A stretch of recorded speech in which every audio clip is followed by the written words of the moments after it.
Hey, what's up? I'm here with Will. Will, how's it Hi. going? First question that I wanted to ask you is how awesome is it having Julie Booth work for your music? It's awesome. She's cool, eh? Yeah, the boot sauce. Yeah, I like her. She's you know what, I have to say that she's someone that I really connected with right away when we first met. So it's kind of the whole, like, as people, you kind of want to, no matter what they're capable of, it's like you couldn't pay me $1 million to be your best friend if you're a dick. Yeah. You know, it's just like, you just know there's something there, right? So, and it wasn't like sexual and just like, oh, I can't wait to try to hit on her. It was just like, I think we kind of really understand each other out of the gates. And then she appreciated what I do as an artist, which is part of her job, is to understand and appreciate and know what the artist is up to and know what they're about.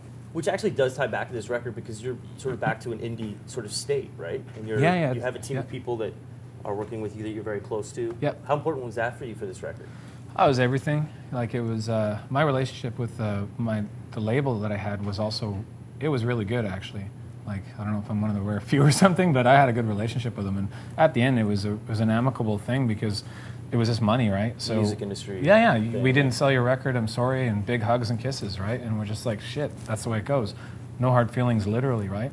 So when we decided to do this album and go again fully independent like my first record, and just kind of fill the house up with people we know and people who give a shit and understand it. And so right from my designer and friend of 15, 18 years, Kelly Pern, and I will do the artwork, and then my friend John Hawks, who's going to be marrying one of my best friends in life, who does the website design, and my manager Dan, who was my friend first, and his partner was Bruce Lytle, who produced this record, whose brother's Jeff that I write with, who we're the godparents of their kids to, who, like, it just goes on and on, 6 degrees of Kevin Bacon kind of thing, right? That's awesome. So it's like, this whole record was created in and around and funded by people who believe in it. And I don't think anybody, for the most part, was looking for any kind of return, because it's the music business. They just wanted to support art. Well, I mean, even just looking at the cover of the album, in contrast with your previous two, it does look a little bit more positive. You're saying it's a photo of you and your dad, right? Yeah. Which is probably, reading your bio, that was a big time. I actually wanted you to sort of go back and tell people about the beginnings of your music career, all the way back to that John Denver 8-track. It was one of those things where my parents were always musical. My dad had been playing guitar and singing covers from Dylan to, I think Hank Snow and stuff. Like, he lived a pretty conservative life that was sort of work hard at a young age, and that's what you do. So I think the artistic part of that and his side of that family it wasn't like squashed or anything. I don't think it was terribly supported nearly as much as you go out there and use your hands and twist wrenches and feed your family. So he had done it and loved it and never thought for a minute that you could make a living doing this. Right. So it was a weekend warrior thing, right? Grab some beers and some stubbies and a few darts and just kind of hang out with your friends and sing some songs. And so he'd always done that, and that was the environment I was raised in. My mom, who has a remarkable voice, because her mother, I think to this day, still teaches choir at her church. So my mom has this really killer, crazy voice. And any given evening, the biggest peeve I had was to be told to go to bed, because it's getting on. Even if it's a weekend night, it's like 4 a.m. and there's still a kitchen party, and that might not be the most, to some people, a 6-year-old hanging out at 4 a.m. with a bunch of people in the kitchen having a lot of fun may not be considered awesome, but I thought it was the most remarkable thing ever. Well, I mean, it translates. It's funny because you said, your dad was a hardworking guy. Mm-hmm. So what happened when music did become a career? Did those working class ethics and values sort of kick in? Yeah, I think so. They did. They snuck in. Yeah. Because I never wanted anything easy, but I also didn't want to do anything that I didn't give a shit about either. So it's kind of one of those, I always looked at, I looked at the best way to get from A to B. Even in school, I had kind of I don't know if it was I wouldn't say an engineering perspective on things, but I just looked at things and tried to wonder how you could improve it. And I think that's probably inspired a lot of the art in my life, being an illustrator and a painter. You get to create things on paper and give them life, and then you get to do whatever you want. You can see anything you want, a machine, and just you can draw anything you want. I never even had to steal porn. I could just draw it and then have my way. Nice. So imagination, right? Yeah. So it's a pretty remarkable thing what your brain's capable of, especially being a dropout of school. I don't have any formal education, so you kind of go out and you see things the way you see them, and that chair rolls a certain way for certain reasons, and there's 5. It's a star-based leg system that works really well, but so do 3. And you kind of ask questions, and you push the envelope, and you get in shit, and you get bored, and you get fired from jobs. And all the things and instances and moments, you end up evolving into a person that you never knew you were turning into. I never wanted to be my dad when I was young. Like, I don't want to be a mechanic that, you know, at any given moment could be a bit grumpy because, you know, life is pretty tough. And then opens up and has these loving instances with music. And it's kind of a hot and cold tap, right?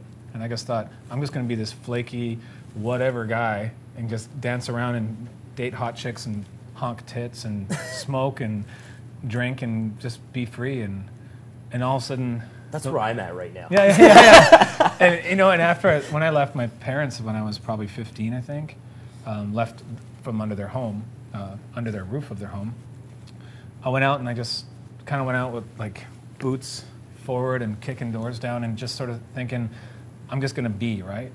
But then all of my dad's sort of values started to creep in and sneak up on me, and it would be like, get up and go work hard.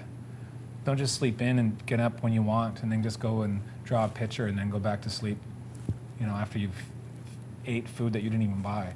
Yeah. Like, fucking be something and make an imprint, and if you want to do it with music, then do it, but you have to have an ethic for it and about it. And nothing will come easy, and the more you put it into it and the more that you put it, it's not so much the more you put into it, the more you'll get, like tangible or money. It's the more you'll get for yourself. You'll feel so much better as a person by knowing that you've worked hard for it, even if it flops. So that stuff already all crept in, and I'm glad for it. Yeah, how much also goes back, I guess, to being a touring musician, so you're always on the road, and you're constantly working hard and touring. You know, how does, I mean, we're getting pretty deep, but I mean, did that deep it. Deepak. did that, you know, did that come with that sort of realization? Did that bring out that realization that you had to work hard and, yeah. You know what I mean? Well, yeah, absolutely. Being away from home, I guess, all the time. Yeah, and there's a survival instinct for sure. I mean, when you leave the nest, you have to get by. Yeah. So I ripped off shit, you know. I mean, I'm not saying like it was so destitute that I had to steal my food, but I stole stuff and then I'd sell it and then go buy other stuff and then I might get in trouble now and again, but I was always a happy-go-lucky guy that just sort of felt like if I just stay happy, everything will be fine. Then I realized you have to work hard. And it was, you know, it's kind of like the late 80s. I'm from the 80s. Yeah, McFly. Yeah. But I mean, really, that's a long time ago. And that's before you could assume that 10,000 or 100,000 hits on YouTube could make something for you. Yeah. That's not that. It's so temporary. It's such a temporary notion. Going out and the act of physically doing it, I think that's the admirable part. That's the remarkable thing that can develop a human being and give them character and patina and distress them. You know, it's not a pre-bought piece of furniture that was cut up and sanded down to look old. You go out and you go out there and you actually physically do it, and you just do it with as much conviction and honesty as you can, and you work hard at it because it's not supposed to come easy. You're not supposed to be. Even MGMT, they got together and rehearsed a lot, and they worked hard at it. They didn't just blow up with that one song because of hits on YouTube. Yeah.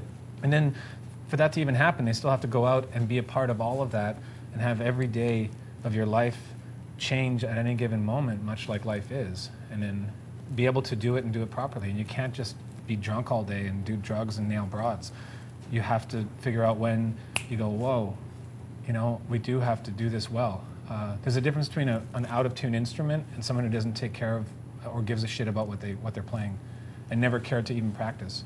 That's not charming and unique. Like, the guy playing an out-of-tune instrument because he may not know how to do it properly but puts a lot of heart into it, and you can tell he's been playing it for a long time and traveling across the country with a bicycle, and it's out of tune because it's been rained on 100 times. That's the story. It's validation. He's allowed to play it that way, and it's endearing and real.